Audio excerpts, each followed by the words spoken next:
Oi, tudo bem? Bem-vindos aqui ao canal. Nós vamos encerrar o mês de outubro de uma forma, nossa, show de bola. Nós vamos encerrar a trilogia de Tibor Lobato, As Aventuras de Tibor Lobato, escrita por Gustavo Rosseb, pela editora Jangada. Você pode ver que é um pequeno calhamaço, mas de um peso muito importante. O que eu digo para vocês, que esse livro tem tudo para ter spoilers. Tudo que vocês podem imaginar.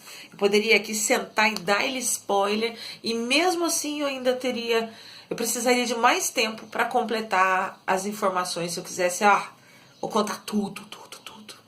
O que eu digo para vocês é o seguinte, desde o primeiro volume, então vamos relembrar, olha, o oitavo vilarejo, Guardiã de Muiractans é o segundo, e então fechamos com Carruagem da Morte. Todas as capas são extremamente significativas. Tudo que você vê nessa capa não está aqui jogada a esmo.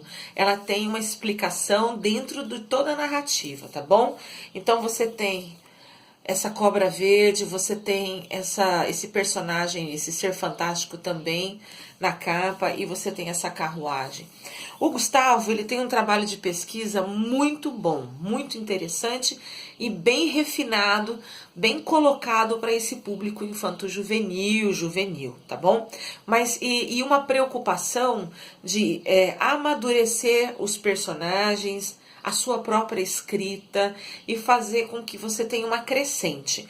Então, o Gustavo, ele traz no primeiro volume, eu vou deixar no box de informações os vídeos anteriores, mas resumidamente, você tem uma apresentação de ambiente dos irmãos Lobato indo até a casa da avó, e todo personagem que aparece das histórias nacionais, ele tem uma presença e eles são lembrados até o último volume. Então, por exemplo, você tem o Saci aparecendo no primeiro, você tem lobisomem, você tem depois a Yara, você tem o Boto, e você vai tendo uma crescente, e toda essa mística em volta dos personagens do folclore nacional são muito presentes nesse aqui.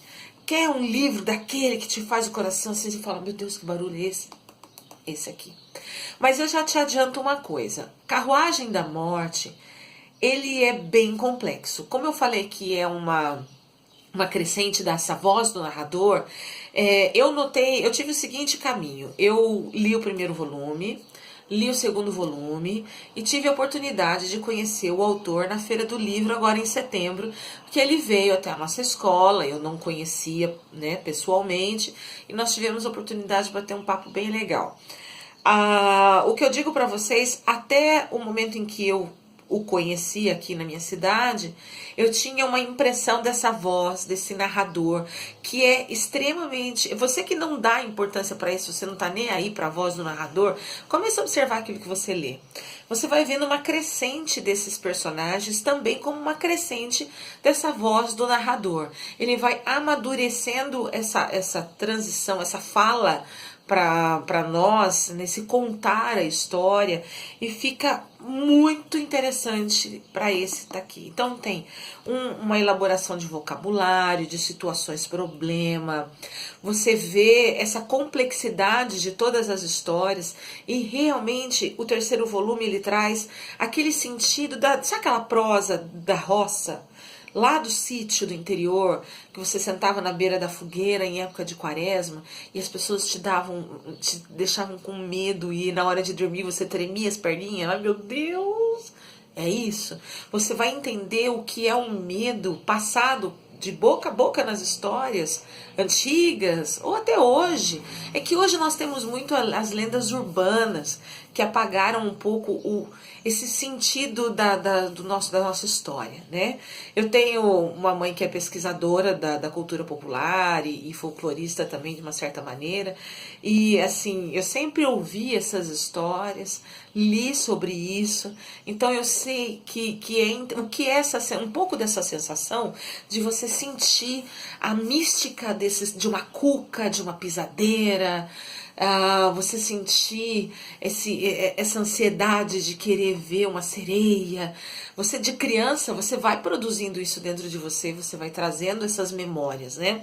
E eu acho que esse livro não é para criança ou só juvenil, ele é para todo mundo que se sente preparado para conhecer um pouco das histórias do Brasil, que a cada canto do Brasil. Uma das características dessa trilogia é não te situar em lugar nenhum. Então você não está em lugar algum, você não está no norte, você não está no sul, você está na Vila do Meio. E eu vou dar uma dica para vocês, fiquem atentos, no final nós temos sempre os contos da Mirta. Ela é uma personagem muito interessante e que aparece nessas histórias. Aparece aqui nesse terceiro volume. Então, você tem todos esses elementos que te trazem a ideia do que vai estar rolando aqui. Particularmente, eu acho que toda a problemática colocada aqui me lembra muito a complexidade de coisas que foram importantes para mim na leitura, como o final de Harry Potter, por exemplo, que foi muito mais, né, elaborado, os 2 últimos livros, de uma complexidade maior, com uma entrada maior de personagens. Esse livro seguiu a mesma coisa. Então você tem uma série de personagens, uma descrição desses personagens, essas características mais particulares, peculiares de cada um nessa estrutura desse livro, tá bom? Então, Tibor Lobato, Sátir, Rurik, Pedro, que é um novo amigo que aparece nessa história, eles estão envolvidos numa trama, uma trama muito importante para nós que gostamos de relembrar esses momentos aí com os personagens que marcaram a nossa infância. É tudo muito real, é um período de quaresma, um período de ano bissexto. Eu noto que a cada livro nós tivemos um protagonista mais específico. Então, no primeiro você tem uma apresentação dos personagens, então acontece uma mescla aí de protagonismo com os 3, né? O Rurik, a Sátir e, lógico, a liderança vinda aí do Tibor Lobato. Depois, no segundo, você tem aí toda uma história enredada aí em cima da Sátir e toda a sabedoria, de uma forma mais ampla, da avó, que é a Gailde. Tem gente que fala Gailde, o próprio autor fala Gailde, eu falo Gailde, eu gosto assim. E nesse terceiro, você vê esse protagonismo mais voltado para o Tibor mesmo, como a saga do herói, né? Então você tem esse olhar voltado. Então você consegue saber um pouco mais sobre a origem da cuca, a origem da pisadeira, personagens importantes que cuidam dos seus sonhos, por exemplo, aquela coisa das lendas do lobisomem e como acabar com a maldição, enfim. Não dá para entrar em muitos detalhes em relação a Carruagens da Morte, mas não dá também para você pular os outros 2 e cair direto aqui. Não faça isso. Eu achei, se eu fosse indicar esse livro, eu indicaria para os meus alunos de 7º e 8º ano. É o público que eu trabalho. Eu acho que eles estariam mais preparados para a organização do livro, pela complexidade de tudo do que é apresentado aqui para ser solucionado. Então eu acho que 7º e 8º ano daria conta desse livro aqui. Os meus pequenos de 5º e 6º eu acho que ainda não. Então, a vinda de vocabulário mais elaborado você pode achar um pouco mais estranho, destoar um pouco dos outros 2 que tinham ali uma crescente mais controlada. Aqui o autor solta o freio e manda ver, te traz aí uma coisa atrás da outra e você não consegue parar e não consegue parar. Eu li bem rápido esse livro, eu gostaria de entrar mais em detalhes, mas eu acho que toda a problemática psicológica, a origem desses personagens folclóricos, essa essência da história nossa do Brasil, vinda desde do Brasil, né, da época da escravidão, com a história do Boi-Bumbá, e depois você vem com o Senhor dos Sonhos, e você vai trazendo Saci, lobisomem, sereia, gorjala, enfim, tá aqui.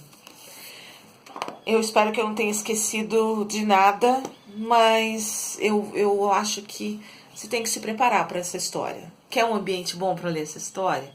Pega uma poltrona, meia luz, um sábado à noite de chuva, de vento. Senta e manda ver a leitura desse livro.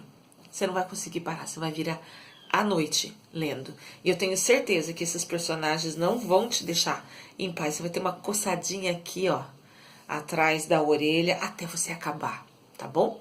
Então, eu espero que eu tenha passado de uma forma interessante algo sobre o livro. Eu tô me segurando para não soltar tanto spoiler, e eu tenho certeza que quando o autor assistir esse vídeo, espero que ele assista, ele vai ficar bravo comigo, porque eu já dei algum tipo de spoiler. Mas fiquem atentos aos... Você vai achar que muita coisa está sendo jogada que você não está entendendo. Aí você vai correndo, vai lendo, e essas pontas vão sendo amarradas. E no final, eu comparo isso a um grande bordado, tá? Então, não é porque eu sou menina. Pega um bordado bem elaborado, é a estrutura das aventuras do Tibor Lobato. Não vai ficar uma ponta, um fio solto. Você, quando terminar esse livro, você vai ter um bordado na sua frente, com toda uma história, todo um círculo de aventuras, representada por um menino, por uma menina e o seu melhor amigo. Tá bom? Então, espero que vocês tenham gostado. Eu vou sentir saudade. Me emociona. Eu vou sentir muita saudade. E espero que o Gustavo não pare de escrever, porque eu adorei a escrita desse cara. A gente se fala depois. Beijo. Tchau.